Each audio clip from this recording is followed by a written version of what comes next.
அனைவருக்கும் வணக்கம். நம்ம இந்த வீடியோவில் டெஸ்ட் நம்பர் 6ல் கேட்ட மேக்ஸ் கொஸ்டினுக்கான ஆன்சர் எக்ஸ்ப்ளனேஷன் தான் பார்க்க போகிறோம். டெஸ்ட் நம்பர் 6ல் பார்த்தீங்கன்னாக்கா சதவீதம் ரிலேட்டடான கொஸ்டின்ஸ் கேட்டிருந்தோம். அதாவது பர்சன்டேஜ் டாபிக், அதோட ஆன்சர்ஸ் தான் பார்க்க போகிறோம். ஒரு கொஸ்டினாக பார்த்துருவோம். ஃபர்ஸ்ட் கொஸ்டின் பாருங்கள். 36 வினாடி என்பது ஒரு மணியில் எத்தனை சதவீதம் ஆகும் அப்படின்னு சொல்லி கேட்டிருக்கோம். அதாவது 36 வினாடி இதில் பார்த்தீங்கன்னாக்கா ஒரு மணினாக்கா எத்தனை வினாடி அப்படின்னு சொல்லி பார்த்து அதை தான் 100% வச்சுக்கிட்டு அந்த 100%த்தில் இந்த 36 வினாடின்றது எவ்வளோ சதவீதம்னு பார்க்கணும். ஒரு மணிக்கு எத்தனை செகண்டு? ஒரு மணி நேரம்னா 60 நிமிஷம், அதோட 60 செகண்டு சேர்த்தாக்கா 3600 நொடி. ஓகேவா? வினாடி. இந்த 3600 தான் பார்த்தீங்கன்னாக்கா 100%. ஓகேவா? 3600 தான் 100%னா இந்த 36ங்கிறது எத்தனை சதவீதம் அப்படின்னு சொல்லி இந்த பாக்ஸில் கண்டுபிடிச்சிடலாம். இல்லைனா இந்த 36ன்றது எவ்வளோன்னு தெரியணும். மொத்தம் பார்த்தீங்கன்னா இந்த 3600ன்னு கீழே போட்டு இன்ட்டு 100 100% அப்படின்னு சொல்லி கண்டுபிடிச்சிடலாம். ஓகேவா? 2 0க்கு 2 0 போச்சு. ஒரு 36க்கு ஒரு 36 போனால் எக்ஸுக்கு எதிர்க்க 1 ஆயிடுச்சுன்னு ஒன்று அப்படியே பெருக்க வேண்டியதான். அப்போ பெருக்கணும்னாக்கா 1 தான் வரும். எக்ஸ் இஸ் ஈக்குவல் டு 1% வரும். ஓகேவா? 1% அப்படின்னு சொல்லி வரும். அப்போ ஆன்சர் என்ன அப்படின்னு சொல்லி பார்த்தீங்கன்னா பி 1% தான்.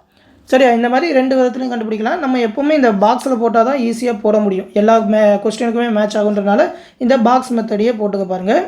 அடுத்த கொஸ்டின் பார்ப்போம். ஒரு கிராமத்தின் மக்கள் தொகை 32,000 உள்ளனர். அவர்களில் 40% ஆண்கள், 25% பெண்கள், மீதம் உள்ளோர் குழந்தைகள். ஆண்கள் மற்றும் குழந்தைகளின் எண்ணிக்கையை காண்க அப்படின்னு சொல்லி கேட்டிருக்காங்க. ஓகேவா? ஒரு கிராமத்தோட மொத்த மக்கள் தொகை 32,000னா இந்த 32,000 அப்படின்றது தான் பார்த்தீங்கன்னா 100%. அதில் என்ன கேட்குறாங்கன்னா ஆண்கள் மற்றும் குழந்தைகளின் தனித்தனியாக தான் ஆன்சர் கொடுத்துருக்காங்க. 2 பேரையும் கூட்டி கூட கொடுக்கல. ஆன்சரை பார்க்கணும். தனியாக ஆண்களையும் தனியாக குழந்தைகளையும் கொடுத்துருக்காங்க. அப்போ ஆண்கள் எத்தனை பேர்னு பார்க்கணும். ஆண்கள் 40%. அப்போ இந்த 32,000 தான் 100%னா 40ங்கிறது எவ்வளோ அப்படின்னு சொல்லி இந்த மாதிரி கண்டுபிடிக்கணும் ஆண்களுக்கு. அப்போ குழந்தைகளுக்கு எப்படி கண்டுபிடிக்கலாம்னா 40% ஆண்கள் இருக்காங்க, 25% பெண்கள் இருக்காங்கன்னா மீதி உள்ளவங்க தான் குழந்தைகள்னா 40 + 25 மொத்தம் 65 பேர் 65% பேர் ஆண்கள் மற்றும் பெண்கள்.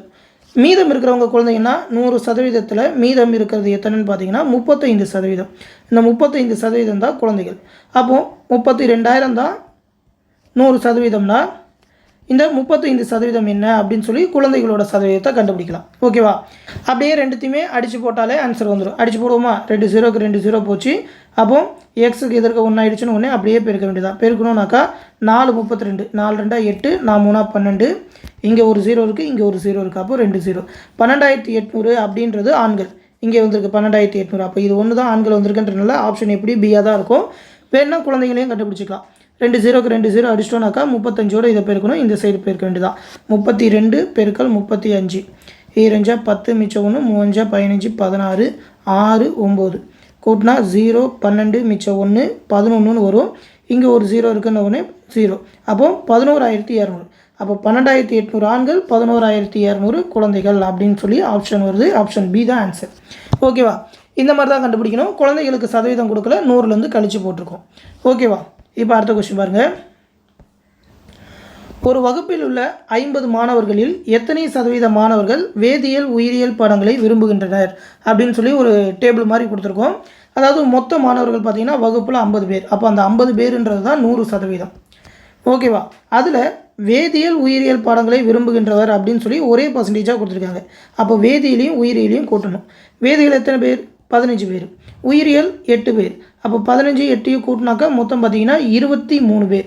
அப்போ இந்த 23 அப்படின்றது எத்தனை சதவீதம்னு பார்க்கணும். 50 தான் 100%னா இந்த 23 எத்தனை சதவீதம் அப்படின்னு சொல்லி பார்த்தா முடிஞ்சுது. அப்போ அடிச்சோன்னா 1 2 50 100 அப்படியே எதிர்க்க பெருக்க வேண்டியதாக எக்ஸுக்கு எதிர்க்க ஆகிட்டு. அப்போ எக்ஸ் இஸ் ஈக்குவல் டு 23 பெருக்கல் 2 46% அப்படின்னு சொல்லி வரும். ஓகேவா? ஆப்ஷன் பி தான் இதுக்கும்.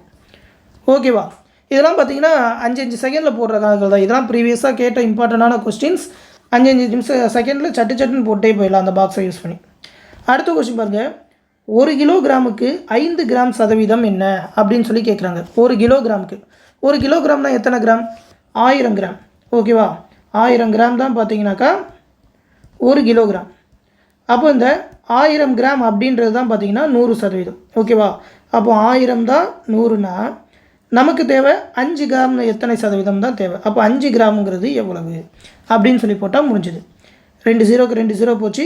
எக்ஸுக்கு எதிர்க்க 10 அப்படின்னு சொல்லியிருக்கு. அப்போ ஓரஞ்சு 5 ஏரஞ்சா 10. அப்போ 2x = 1ன்னு வரும். அப்போ x = 1/2ன்னு வரும். அதாவது 0.5%. ஓகேவா? ஆப்ஷன் பார்த்தீங்கன்னா ஆப்ஷன் சி 0.5%. ஓகேவா? எதற்கு 1 ஆகலனாக்கா அப்படியே 2xோட பெருக்கி = 1. இந்த பக்கத்தில் பெருக்கணும்னாக்கா 1ன்னு வந்துடும். ஓகேவா? 0.5% அப்படின்றது தான் ஆன்சர். இப்போ அடுத்த கொஸ்டின் பாருங்கள். ஏயின் உயரமானது பியின் உயரத்தில் 25% குறைவாக உள்ளது எனில் பியின் உயரம் ஏயின் உயரத்தில் எவ்வளவு சதவீதம் அதிகமாக உள்ளது அப்படின்னு சொல்லி கேட்குறாங்க. ஓகேவா? ஏயை விட பி எவ்வளோ உயரம், அந்த உயரத்தோட சதவீதம் என்னன்னு பார்க்கணும். நம்ம தான் உதாரணமாக வச்சுக்கணும். பியின் உயரத்தில் 25% குறைவாக இருக்குன்னா ஏபி அப்படின்னு சொல்லி 2 இருக்குன்னா பியின் உயரத்தில் 25%னா பியை வந்து 100% வச்சுக்கிட்டா அதுலேருந்து 25% கம்மியாக இருக்கும். அப்போது 75% ஏ இருப்பான். ஓகேவா? அதை சதவீதன்றதை விட்டுட்டு கூட இவன் 100னாக்கா இவன் 75 அப்படின்னு சொல்லி ரேஷியோவாக வச்சுக்க வேண்டியதான், பங்கு. ஓகேவா? இவன் 75 பங்குனா பி வந்து 100 பங்கு. இது இப்போ ரேஷியோவில் காமனாக எதுவுமே இருக்கக்கூடாதுல. அப்போ அடித்தோன்னாக்கா 25ஆல் அடித்தா 3 25 75 4 25 100. அப்போ ஏ வந்து 3 பங்கு உயரம் இருக்கிறான்னா பி வந்து 4 பங்கு உயரம் இருக்கிறான். அப்போ 2 பேருக்கும் வித்தியாசம் என்ன? 4ல் 3 போனால் 1 பங்கு தான் வித்தியாசம். அதாவது ஏ விட பி வந்து 1 பங்கு அதிகமாக இருக்கிறான். அப்போ இந்த 1 பங்கு தான் எத்தனை சதவீதம்னு பார்க்கணும். இங்கே எது 100 எடுத்துக்க போகிறோம் அப்படின்றது தான் முக்கியம். ஏயின் உயரத்தில் எவ்வளவு சதவீதம் அதிகமாக இருக்குன்னு தான் கேட்குறான். ஓகேவா? பியின் உயரத்தை கேட்டாலும் ஏயை விட எவ்வளவு அதிகம் தான் கேட்குறான். அப்போ ஏவை தான் 100 எடுத்துக்கணும். அப்போ இந்த 3 பங்கு தான் 100னா நமக்கு அதிகமாக போகிற இந்த 1 பங்குன்றது என்ன அப்படின்னு சொல்லி கண்டுபிடிக்கணும். அப்போது எதற்கு அப்படியே பெருக்குனாக்கா 3x = 100ன்னு வரும். அப்போ x = 100/3ன்னு வரும். 3ஆல் 100 கண்டிப்பாக வகுப்படாது. இதில் பார்த்தீங்கன்னாக்கா பின்னத்துலேயும் கொடுத்துருக்காங்க. அப்போது 3 9 மிச்சம் 1 10 100 3 9. அப்போது 1/3% வரும். 33 1/3% அப்படின்னு சொல்லி ஆன்சர் வரும். ஓகேவா? நம்ம வந்து சதவீதத்தை அப்படியே பங்காக வச்சுக்கிறோம், ரேஷியோ வச்சுக்கிறோம். ரேஷியோ வச்சு எல்லா கணக்குமே சால்வ் பண்ண முடியும். ரேஷியோ தான் ரொம்ப ரொம்ப இம்பார்ட்டன்ட். அப்போது அடுத்த கணக்கு பாருங்கள். 5 ரூபாய் 80 பைசாக்களில் 20 பைசாக்கள் என்பது எத்தனை சதவீதம் அப்படின்னு சொல்லி கேட்டிருக்காங்க. ஓகேவா? எல்லாமே மேக்ஸிமம் ஒரே மாதிரி தான். 5 ரூபாய் 80 பைசா. இதில் பார்த்தீங்கன்னாக்கா 20 பைசா தான் எத்தனை சதவீதம் கண்டுபிடிக்கணும். முதல்ல 5 ரூபான்றது எத்தனை பைசான்னு பார்க்கணும். அதோட இந்த 80 கூட்டணும். 100 பைசா தான் 1 ரூபா. ஓகேவா? 100 பைசா தானே 1 ரூபா. 1 ரூபாய். இப்போலாம் நாணய ரேட்லாம் அதிகமாகிட்டுன்றனால இந்த பைசா கணக்கெலாம் நிறைய பேர் மறந்துருக்கலாம். 100 பைசான்றது தான் 1 ரூபா. அப்போ 5 ரூபான்றது 500 பைசா. கூட பார்த்தீங்கன்னாக்கா 80 பைசா. மொத்தமாக கூட்டினா 580 பைசா அப்படின்றது தான் இந்த 100%. ஓகேவா? அதில் இந்த 20 பைசா எத்தனை சதவீதம்னு கண்டுபிடிக்கணும். 20 எத்தனை அப்படின்னு சொல்லி போட்டால் முடிஞ்சுது. அப்படியே அடித்து போட வேண்டியதான். 1 0க்கு 1 0 போச்சு. 2ஆல் 20 இருக்கா? 2ஆல் அடித்தோன்னாக்கா 10 29 அப்படின்னு சொல்லி வரும்.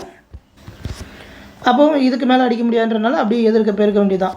29x = 100 அப்படின்னு சொல்லி வரும். கீழே பார்த்தீங்கன்னா எல்லாத்துலேயுமே 29ன்னு சொல்லி தசமஸ்தானத்தில் தான் ஆன்சர் இருக்குன்றனால ஒன்றுமே பிரச்சனை இல்லை. அப்போ x = 100/29ன்னு வரும். கலப்பு பின்னத்தில் தான் கொடுத்துருக்காங்க. 100க்குள்ளே எத்தனை 29 இருக்கும்? கண்டிப்பாக 3 29 இருக்கும். ஏன்னா 4 25 100 ஆயிரும். அப்போ அதுக்கு கீழே இருக்கிறது 3 தான். 3 29. 3 29 எத்தனை? 9 27 மிச்சம் 2 23 6 2 8 87. 100ல் 87 போனால் மேலே வந்து 13/29ன்னு வரும். ஓகேவா? 3 13/29 எங்கே இருக்குது? ஆப்ஷன் பி 13/29 அப்படின்றது தான் ஆன்சர். ஓகேவா? அந்த கலப்பு பின்னத்தில் போகிறதையும் கொஞ்சம் அடித்து போடணும். ஆன்சருக்கு ஏற்ற மாதிரி போடணும். ஆன்சர் சாய்ஸையும் பார்த்துக்கணும். அடுத்து பின்வருவனற்றுள் எது சரியான ஏறுவரிசையில் உள்ளது அப்படின்னு சொல்லி கேட்டிருக்காங்க. அதாவது 8ல் 25%, 6ல் 40%, 9ல் 30, 15ல் 20ன்னு கொடுத்துருக்காங்க. எல்லாமே பார்த்தீங்கன்னாக்கா அதே நம்பரை தான் திருப்பி போட்டு கொடுத்துருக்காங்க. அப்போது ஏறு வரிசையில் கண்டுபிடிக்கணும்னா இந்த 4தோட மதிப்பையும் கண்டுபிடிச்சா எது ஏறு வரிசையில் இருக்குதுன்னு தெரிஞ்சிச்சு. அப்போது ஃபஸ்ட்டு 8ல் 20%னாக்கா 8ல் 25% என்ன அப்படின்னு சொல்லி பார்க்கணும். அப்படியே அடித்தாக்கா 1 25 25 4 25 100 4 2. அப்போது 2ன்னு வந்திருக்கு. இந்த 2 தான் 8ல் 25%ன்னு சொல்லியிருக்காங்க. சரி, அடுத்து 6ல் 20%. 6ல் 40%. 40% என்னன்னு பார்க்கணும். 0க்கு 0 போச்சு. 2ஆல் அடித்தோன்னாக்கா 5ன்னு வரும். அப்போ 2 12/5. கரெக்டாக அடிச்சோன்னா 2 10 மிச்சம் 2ன்னு வரும். 0 சேர்த்தா 4 5 20. அப்போது 2.4. இது 2, இது 2.4. அப்புறம் 3வது சாய்ஸ் 9 30%. 9 30 divide by 100. 0க்கு 0 போச்சுனாக்கா 9 27 டிவைட் பை 10ன்னு வருது. அப்படியே ஒரு ஸ்தானம் தள்ளி புள்ளி வச்சா முடிச்சுது. 2.7. 2 2.4 2.7ன்னு கரெக்டாக ஏறு வரிசையில் தான் போயிட்டுருக்கு. கடைசியும் பார்த்துருவோம். 15ல் 20%. அடிச்சோனாக்கா 1 20 20 5 20 100 1 5 5 3 5 15. அப்போ 3ன்னு வருது.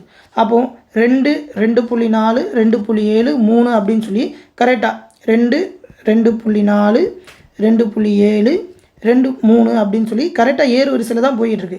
அப்போ ஆப்ஷன் ஏவே கரெக்டாக தான் போயிட்டுருக்கு. அப்போ ஆப்ஷன் ஏ தான் அப்படின்னு சொல்லி போட்டுடலாம். ஓகேவா? மற்றதெல்லாம் ஒரே நம்பராக இருக்குன்றதுனால அந்த நம்பருக்கான வேல்யூவை செக் பண்ணிட்டோம். ஏவே ஏறு வரிசையில் தான் இருக்குது. சரியா? இப்போ அடுத்த கொஸ்டின் பாருங்கள். 22 கிராம் தங்கத்தின் சதவீதம் என்ன அப்படின்னு சொல்லி கேட்டிருக்காங்க. ஓகேவா? இதை வந்து நீங்கள் மேத்தமெட்டிக்ஸ் கொஸ்டினாகவும் பார்க்கலாம், இல்லை இந்த ஃபிசிக்ஸ் அந்த மாதிரி சயின்ஸ் கொஸ்டினாகவும் பார்க்கலாம். ஏன்னா பார்த்தீங்கன்னா நார்மல் நம்ம தங்கம் வாங்குறப்பயே அதில் ஒரு ஹால்மார்க் சிம்பிள் போட்டிருப்பாங்க. என்ன அப்படின்னு சொல்லி பார்த்தீங்கன்னா 916 ஹால்மார்க் அப்படின்னு சொல்லி. இதை நீங்கள் தங்கம் வாங்குறத பற்றி தெரிஞ்சினாலே யோசிக்காமல் ஆன்சர் போட்டுடலாம். 91.6% அப்படின்னு சொல்லி. அதாவது இது எப்படி சொல்கிறாங்கன்னா 22 கிராம் தங்கம் தான் ஆபரண தங்கமாக நம்ம வாங்குகிறோம் செஞ்சு. ஆனால் உண்மையான தங்கம் பார்த்தீங்கன்னாக்கா 24 கேரட். கண்டிப்பாக தெரிஞ்சிருக்கும். அந்த 24 கேரட்டில் இந்த 22 கேரட்டுங்கிறது எத்தனை சதவீதம்னு பார்க்கணும். கணக்காக பார்த்தீங்கன்னாக்கா மிச்சம் இருக்கிற 2 கேரட்டுக்கு பார்த்தீங்கன்னாக்கா வெள்ளியோ காப்பரோ சேர்த்து தான் பொருளாக செய்ய முடியும். ஏன்னா அப்படின்னா தான் தங்கத்தை வளைக்க முடியும், நீட்ட முடியும்லாம் படிச்சிருப்போம் ஃபிசிக்ஸில். அதனால தான் 2 கேரட்டுக்கு மற்ற பொருள் சேர்க்குறோம். இது தெரிஞ்சிருந்தாலே 91.67 யோசிக்காமல் போட்டுக்கலாம். கணக்குப்படி பார்த்தீங்கன்னா 24 கேரட்டுன்றது தான் 100%. இந்த 24 தான் 100%. அப்போ 22 கேரட் தங்கம் அப்படின்றது எத்தனை சதவீதம் அப்படின்னு சொல்லி இப்படி பார்க்கலாம். ஓகேவா? அடித்தோனாக்கா 2ஆல் அடித்தாக்கா 11, இது ஒரு 12, மறுபடியும் 2ஆல் இந்த சைடு அடிச்சுனா 6 50ன்னு வரும். 4ஆலே அடிச்சிடலாம். 3 2 6 25ன்னு வரும். அப்போ எதற்கு பெருக்கணும்னா 3x = 11 25 பெருக்கணும். ஷார்ட்கட் தெரியும். ஃபஸ்ட்டு 5 எடுத்து எழுதணும், மறுபடியும் இது 2த்தையும் கூட்டணும் 7, கடைசி 2 போடணும். 11 25 வேணால் பெருக்கி பார்த்துக்கோங்க. அப்போ x = 275 டிவைட் பை 3ன்னு வரும். அடித்தோன்னாக்கா கரெக்டாக அடிபடாது. அடித்து பாருங்க. 1 3 3 9 3 27 5 இருக்குது. 1 3 3 மிச்சம் 2ன்னு வரும். 6 20ன்னு வரும். 6 3 18 மிச்சம் 2ன்னு வரும். 6 3 18 6 6ன்னு போய்கிட்டே இருக்கும். அதை ஷார்ட்டாக எழுதுனா 91.67 அப்படின்னு சொல்லி போடுவோம். அதுதான் ஆன்சர். 916 ஹால்மார்க். அப்போ ஆப்ஷன் ஏ. ஓகேவா? அடுத்து ஒரு வீட்டின் விலை 15 லட்சம் ரூபாயிலிருந்து 12 லட்சம் ரூபாயாக குறைந்துள்ளது எனில் குறைந்த சதவீதம் என்னன்னு கேட்குறாங்க. ஓகேவா? பில்டிங்கோட ரேட்டு கம்மியாகிட்டே தான் போகும். கட்டுறப்ப லேண்டோட ரேட்டு தான் ஏறிக்கிட்டே போகும். அப்படி 15 லட்சத்துலேருந்து 12 லட்சமாக குறைஞ்சிருக்கு வருஷம் ஏற ஏற. அந்த குறைஞ்ச சதவீதம் அப்போ 15லேருந்து 12 குறைஞ்சிருக்குன்னா எத்தனை லட்சம் குறைஞ்சிருக்கு? 3 லட்சம் குறைஞ்சிருக்கு. அப்போது 3 லட்சம் தான் எவ்வளோன்னு பார்க்கணும். எதில் பார்க்கணும்? அந்த 15 லட்சம் ரா வேல்யூ முதல்ல இருக்கிற வேல்யூவில் பார்க்கணும். அப்போ அந்த 15 தான் 100னா குறைஞ்ச இந்த 3ன்றது எத்தனை சதவீதம்னு பார்க்கணும். அப்போ அடித்தா 1 3 3 5 3 15 1 5 5 25 100. அப்போ எக்ஸுக்கு எதிர்க்க 1 ஆயிடுச்சுன்னு ஒன்று. x = 20%. அப்போது 20% குறைஞ்சிருக்கு. ஆப்ஷன் பி அப்படின்னு சொல்லி ஆன்சர் வரும். ஓகேவா? அடுத்து கடைசி 100வது கொஸ்டின். ஒரு நகரத்தின் மக்கள் தொகை 2014இல் 1,80,000. அது ஒவ்வொரு ஆண்டும் 20% பெருகுமானால் 2016ஆம் ஆண்டு மக்கள் தொகை என்னன்னு கேட்குறாங்க. ஓகேவா? பாப்புலேஷன் ஏறிக்கிட்டே போகிறது. இது ஒரு இம்பார்ட்டண்டான கொஸ்டின் தான். பாப்புலேஷன் வச்சு அடிக்கடி கொஸ்டின் கேட்பாங்க. 1,80,000லேருந்து எவ்வளோ ஏறி இருக்குன்னு கேட்குறாங்க. 20% ஏறுது. 2014 to 2016. அப்போனா 2014லேருந்து 2015க்கு ஒரு 20% ஏறி இருக்கும். 2015லேருந்து 2016க்கு ஒரு 20% ஏறி இருக்கும். அப்போனாக்கா 20% கண்டுபிடிக்கணும். நீங்கள் 2 மெத்தடாக கண்டுபிடிக்கலாம். ஒன்று பார்த்தீங்கன்னாக்கா நார்மலாக எல்லாருமே ட்ரெடிஷ்னலாக போகிறது 1,80,000ல் 20% ஏறி இருக்குன்னா அந்த 20% என்னென்னு பார்ப்பாங்க. 2 0க்கு 2 0 போச்சுனாக்கா அப்படியே பெருக்கணும்னா 2 18 36. இங்கே ஒரு 2 0 இருக்குது, இங்கே ஒரு 0 36. ஓகேவா? 3 0 36,000 இருக்குது. அப்போ 1,80,000 முதல் வருஷத்தில் ஒரு 36,000 மக்கள் தொகை ஏறி இருக்குது. கூட்டினாக்கா 0 0 0 6 1 மிச்சம் 1 2. 2,16,000 2015 மாறி இருக்கும். ஓகேவா? அதுக்கப்புறம் ஒரு 20% ஏறுதா, அந்த 20% இதில் தான் 20% பார்க்கணும். 2,60,60,000லேருந்து 20% பார்க்கணும். மறுபடியும் 1,80,000 பார்க்கக்கூடாது. ஏன்னா ஒவ்வொரு வருஷமும் ஒரு 20% ஏறுதுன்னா 2015லேருந்து 2016 மாறுறப்ப இதில் தான் 20% ஏறி இருக்கும். அப்போது 2,16,000ல் 20% என்னென்னு பாருங்கள். 2 0க்கு 2 0, 2 × 216 12 3 5 கூட ஒரு 2 0, 53,200 கோடி இருக்கும். ஓகேவா? சாரி, 43,200 கோடி இருக்கும். அப்படின்னாக்கா இது அப்படியே இதோட கூட்டினா 43,200 கூட்டினாக்கா 2 0க்கு 2 0, 2 9 5 2, 2,59,200 அப்படின்னு சொல்லி 2016 இருக்கும் அப்படின்னு சொல்லி ஆன்சர் வரும். ஆப்ஷன் பார்த்தீங்கன்னாக்கா 2,59,200 ஆப்ஷன் பி தான். இது வந்து ட்ரெடிஷ்னலாக ஒவ்வொரு 20% கண்டுபிடிக்கிறது. ஷார்ட்டாக போகணுன்னா செயின் ரூலில் போகணும். ஒரே இதாக, அதாவது முதல்ல 1,80,000 இருக்கா, முதல்ல ஒரு 20% ஏறுதுன்னா இதுதான் 100%. இது கூட இன்னொரு 20% அடுத்த வருஷம் ஏறுதுன்னா அடுத்த வருஷம் 120%மாக இருக்கும். 120/100ன்னு போடணும். அடுத்து இது எல்லாமே சேர்ந்து 100%னா இதுலேருந்து ஒரு 20% அடுத்த வருஷத்துக்கு ஏறுதுனாக்கா அது 100%லேருந்து 120% ஏறி இருக்கும் அப்படின்னு சொல்லி இந்த மாதிரி ஒரே லைனில் ஒரே செயின் மெத்தடாக போட்டலாம். இதுதான் பார்த்தீங்கன்னா ஈஸியாக போடுறது. இப்போ பார்த்தீங்கன்னா ஈஸியாக அடிச்சிடலாம். 2 0க்கு 2 0 போச்சு, இந்த ஒரு 2 0க்கு இந்த ஒரு 2 0 போயிடுச்சு. ஓகேவா? 12 12 144, 144ஓட இந்த 18 பெருக்கணும். 18 பெருக்கணும்னாக்கா 4 8 32 3, 4 8 32 3, 35க்கு 3, 1 8 8 11, அப்போது 144 போட்டோன்னா 2 9 5 2, இங்கே ஒரு 2 0 இருக்கா, அந்த 2 0 போட்டாக்கா 2,59,200 அப்படின்னு சொல்லி ஒரே லைன்லேயே வந்துடும். பார்த்தீங்களா? 2,59,200, 2,59,200. இதுதான் செயின் ரூலு. இந்த செயின் ரூலை வச்சு போட்டோன்னாக்கா ஈஸியாக எவ்வளோ வருஷம்னாலும் போட்டலாம். இப்போது 2 வருஷன்றதுனால 2 மெத்தடில் போட்டாச்சு. இதுவே 4-5 வருஷம்னு சொன்னாக்கா ஒவ்வொரு இதாக போட்டுக்கிட்டே போனோன்னாக்கா இது வந்து அதிகமாக போகும். இது வந்து ஒரே லைன்லேயே போட்டலாம். அது மட்டும் இல்லாமல் எல்லாத்தையும் அடித்து சுருக்கிறோம் அப்படின்றதுனால இந்த மெத்தட் தான் ஈஸியாக பெருக்கிற மாதிரியே வரும். ஓகேவா? அப்போ இதுக்கும் ஆன்சர் பி தான். இந்த 10 கணக்கு தான் பார்த்தீங்கன்னா சதவீதத்துலேருந்து வந்த கொஸ்டின். இது எல்லாமே ரொம்ப இம்பார்ட்டண்டான கொஸ்டின். ப்ராக்டிஸ் பண்ணிக்கோங்க. இந்த மாதிரி தான் வரும். அடுத்தடுத்த வீடியோவில் அடுத்தடுத்த டெஸ்ட் கொஸ்டின்ஸ்க்கான ஆன்சர் பார்ப்போம். நன்றி.